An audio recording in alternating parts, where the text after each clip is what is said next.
Winner point को subscribe कीजिए और बेल आइकन को प्रेस कीजिए।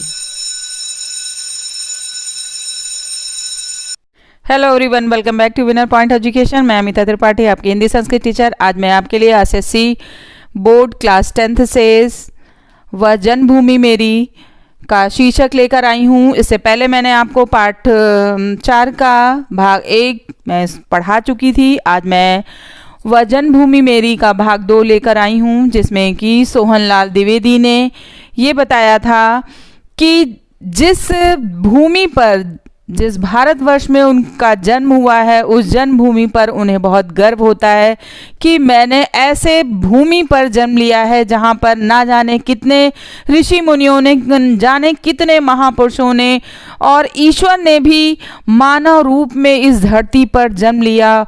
वो उसी की सराहना करते हुए अपनी बात बताते हैं। सोहनलाल द्विवेदी यही कहते हैं कि उस मनुष्य का जन्म सार्थक है जिसने भारतवर्ष में जन्म लिया है। तो आइए देखते हैं आगे का। इससे पहले मैंने आपको भाग 1 दिया था।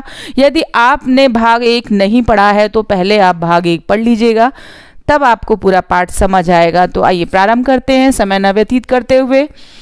वह धर्म भूमि मेरी, वह कर्म भूमि मेरी, वह जन्मभूमि मेरी, वह मातृभूमि मेरी। जन्मे जहाँ थे रघुपति, जन्मी जहाँ थी सीता। श्री कृष्ण ने सुनाई वंशी पुनीत गीता। गौतम ने जन्म लेकर जिसका सुयश बढ़ाया, जग को दया दिखाई, जग को दिया दिखाया। देखिए सोहनलाल द्विवेदी क्या कहते हैं कि वह धर्म भूमि, ये ऐसी धर्मभूमि है जहाँ धर्मराज युधिष्ठिर ने अपने धर्म को निभाने के लिए अपने परिवार को भी दांव पे लगा दिया। माने उनके लिए धर्म कितना, अपने यश को बढ़ाने के लिए उनके लिए कितना मान्यता रखता था। मनुष्य को अपने धर्म कर्म को कभी भी भूलना नहीं चाहिए। कहते हैं कि कर्ज फर्ज और मर्ज इसी तरह नहीं भूलना चाहिए। मनुष्य को अपने धर्म से कभी भी अडिग नहीं है, वहाँ से हिलना नहीं चाहिए कि जो उसने ठान लिया उसे करना होगा। कह रहे हैं कि वह धर्म भूमि मेरी, वह कर्म भूमि। कहते हैं वही जो धर्म भूमि है वही मेरी कर्म भूमि भी है। जब वो कर्म करेंगे तभी वो अपने धर्म को निभा पाएंगे। और कह रहे हैं कि वह जन्मभूमि मेरी, वह मातृभूमि मेरी।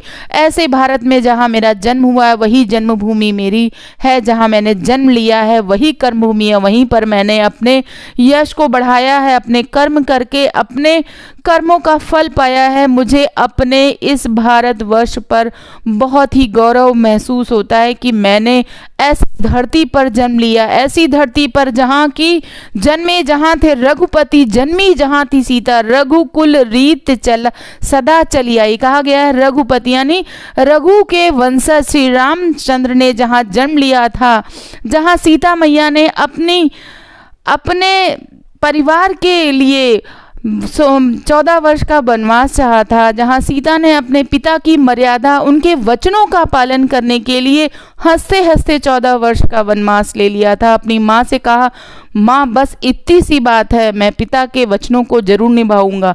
क्योंकि कहा भी गया है कि रघुकुल रीत सदा चली आई, प्राण जाए पर वचन न जाई। तो ऐसी धरती पर जहाँ रघुपति ने यानी श्री राम, मर्यादा पुरुषोत्तम श्री राम ने जन्म लिया, ऐसी धरती पर मेरा जन्म हुआ है।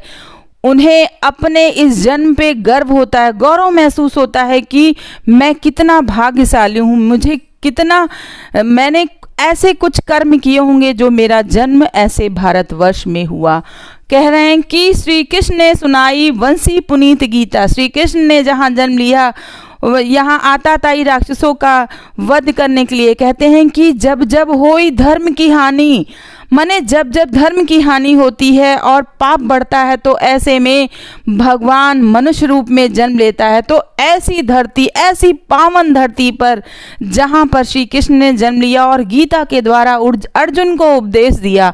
उन्होंने कहा मनुष्य को कर्म करते रहना चाहिए, फल की इच्छा कभी भी नहीं करना चाहिए। कि कर्मण्येवाधिकारस्ते मा फलेषु कदाचन।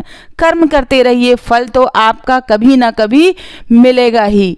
तो वही उन्होंने बताया कि वंशी पुनीत गीता, ऐसे में उन्होंने बंसी बजाई और लोगों को अपने प्रेम में अपनी तरफ आकर्षित किया, उन्हें प्रेम सिखाया कि मनुष्य के जीवन हुआ है तो एक दूसरे को सुख दीजिए, सिर्फ अपना ही नहीं सबके लिए सोचिए।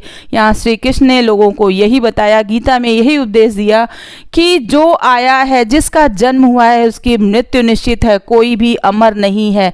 ये शरीर जो है इस आत्मा परमात्मा में विलीन हो जाती है। जैसे मनुष्य नए वस्त्र धारण करता है पुराने वस्त्र को छोड़कर, उसी तरह से एक शरीर छूट जाता है, इसमें से आत्मा निकल जाती है, इसका परिवर्तन होता है। कहते हैं प्रकृति जो है, परिवर्तन ही प्रकृति का नियम है। तो ऐसी धरती पर जन्म हुआ है। कवि यही कहते हैं कि मुझे बहुत ही गर्व है। तो यही बता रहे हैं कि गौतम ने जन्म लेकर जिसका सुयश बढ़ाया, और ऐसी ही धरती पर महात्मा बुद्ध ने जन्म लिया, जहां उन्होंने अपने देश का गौरव बढ़ाया, जिसका सुयश बढ़ाया। सुयश माने सुंदर यश, कीर्ति बढ़ाई, ऐसे ऐसे कर्म किए। उन्होंने कभी भी किसी की भी लालच नहीं की, सभी के लिए सोचा। उन्होंने सोचा कि सर्वे भवन्तु सुखिनः, सर्वे सन्तु निरामया, सर्वे भद्राणि पश्यन्ति माँ कश्चित् दुःखभाग् भवेत्। तो उन्होंने यही बताया कि जग को दया दिखाई, जग को दिया दिखाया। उन्होंने जग के ऊपर दया दिखाई, माने उन्होंने ये सिखाया कि मनुष्य को दया भी करनी चाहिए, उसके अंदर क्रूरता नहीं होनी चाहिए। उन्हें ज्ञान का पुंज दिखाया, दिया दिखाया कि जब तक कोई एक मार्गदर्शक नहीं होता है तब तक मनुष्य हमेशा अंधेरे में भटकता रहता है। तो उन्होंने गुरु का काम किया। तो कवि को यहाँ पर ऐसे में अपने ऊपर बहुत ही गर्व होता है। वो ऐसा महसूस करते हैं कि मैंने कुछ ऐसा कर्म किया होगा कि मेरा भारतवर्ष में जन्म हुआ है। और वो कहते हैं कि वह युद्ध भूमि मेरी, वह बुद्ध भूमि मेरी। यही मेरी युद्ध भूमि। युद्ध भूमि से तात्पर्य ये कि मैंने अपने कर्म किए। जब मनुष्य जन्म लेता है, कहते हैं कि मुट्ठी बांधे आया बंदा, हाथ पसारे जाएगा, ना कुछ मेरा ना कुछ तेरा, ये तो जीवन रैन बसेरा। तो मनुष्य जब जन्म लेता है तो बहुत सी उम्मीदें, बहुत सी उमंग लेके जन्म लेता है, लेकिन जो चाहता है वो सब चीज़ें उसको प्राप्त ऐसे ही नहीं हो जाती है। उसे हर चीज़ को प्राप्त करने के लिए कर्म करना पड़ता है, उसे आगे बढ़ना होता है। उसको रास्ते में उसके कई अड़चने आती हैं, कई परेशानियां आती हैं, उसको वो पार करके आगे बढ़ता है। तो वही वो उसके लिए युद्ध होता है, एक सैनिक की तरह होता है। जैसे एक विद्यार्थी होता है, वो लगन से पढ़ेगा तो उसे उसकी उम्मीद से जितना उसने सोचा है उससे ज़्यादा कहीं मिलेगा, क्योंकि विद्यार्थी के लक्षण हैं यही हैं कि काक चेष्टा वको ध्यानम स्वान निद्रा तथैव च अल्पाहारी गृह त्यागी विद्यार्थी पंच लक्षणम।